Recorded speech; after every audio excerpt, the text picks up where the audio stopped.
You're watching Suncoast FYI on SNN. Hank Didier is founding partner of ERG Law Firm, a statewide firm dedicated solely to representing clients under the BP settlement program. So welcome. Well, thank you very much. Nice to see you here. So tell us, who is included in the settlement program? The settlement program is very broad. It really applies to almost every type of business here in the local area, except for some big carve-outs like banks, financial institutions, and insurance companies. But really anyone living here who pays their taxes and operates a business on the coast, anywhere in this area, should be looking. It's a very broad program to help deal with the indirect harm that the oil spill caused us. And what is the actual deadline to file a claim? The current deadline is April 22nd, 2014. So we are very close to the deadline. Now there's a possibility of an extension because of a lot of the appeals BP has been filing. But for consumers and business owners, I would say file now because that deadline could stick. And if it's a claim. So this is the time to act. So if you file a claim and then you want to sort of so it's in the books, yes, and then you need to sort of change it around, it's still going to be good because you're already made that claim? There's no doubt. Once we file a claim, there's always work as we supplement the information, but you need to get the claim filed and get the basic documents in to get started. And why did BP produce this program? This is a very creative solution to a very big problem like this in the Gulf of Mexico.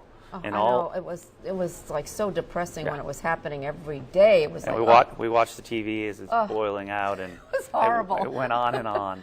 But it was a problem, and so they said, "Hey, listen, we need to look at both the direct economic impacts we know that are going to happen: hotels, tourism. People are not going to come to our state, and that's not just Florida. That's Louisiana and Mississippi and Alabama. So how do we deal with that? And then most importantly, how do we deal with the indirect harm?"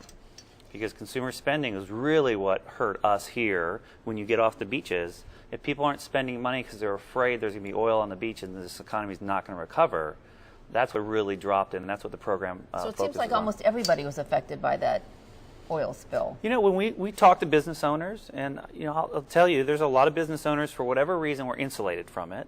And then there's a group, because of who their clients are or how they spend money, a lot of discretionary spending type of items, where those businesses absolutely dropped indirectly because of it, and that's what the program really is targeted to help. And so how do they prove that? They use two main sources of information: federal tax returns, that's really a fraud protection, and then profit and loss statements on a monthly basis. So how did you make money in the years prior to the spill? What happened in the year of the spill, and what happened the year after? And what they're looking for is a drop after the oil spill, which would be consistent with an indirect harm or direct harm, and then a rebound the following year. And the idea is really simple. If it was oil related and the oil didn't wash up on the beaches, you should rebound naturally when that fear went away. And if you have that drop and that rebound, your business will qualify. Well, what about if my business dropped and people didn't come back to this coast of Florida because of that? Well, they got used to being on the East Coast, for instance. Sure. So that rebounding might not happen as fast as one might think. Sure, and it doesn't have to be a complete rebound. They've set out, depending on where your business is located geographically, different formulas. But really what they're looking for statistically is something that's, compared to their former business in the year after, that's a notable change that wouldn't otherwise be explained. I mean, like even hairdressers or, in retailing and... No question. I mean, if you were doing your nails and you were worried about money, if you were going to buy a new car, you probably put it off to the next year. If you're going to go to the plastic surgeon for any reason, you may have put that off. I mean, you can think of all the different ways we make choices about spending money, whether it's eating or it's luxury items or it's travel. And so when there's choice, in this period of time, people were making the choice not to spend, and that hurt everyone. Yes, I didn't even think about that even the people that were here, just, the regular, people that live here, they were impacted, so therefore everybody else was going to be impacted, from the plastic surgeons to the nail techs to the dry cleaners and everybody else. That's very interesting. So how does somebody know if they have a claim, and then how can they, and that they deserve compensation?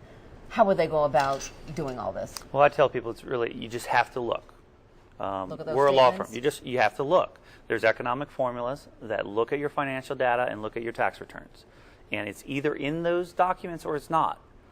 that loss and that rebound will be there. So the program was set up. There's a whole bunch of mechanisms in the program. It was designed as a federal class action, so if people looked and they didn't have claims, they wouldn't have charges related to that.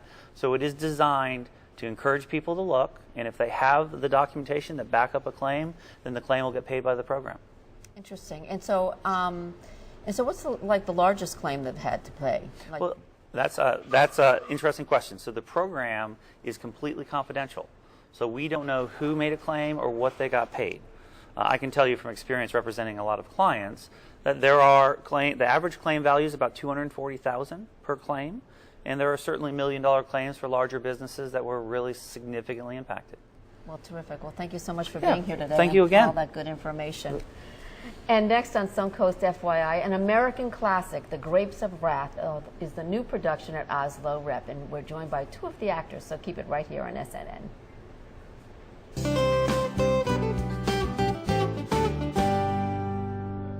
Welcome back.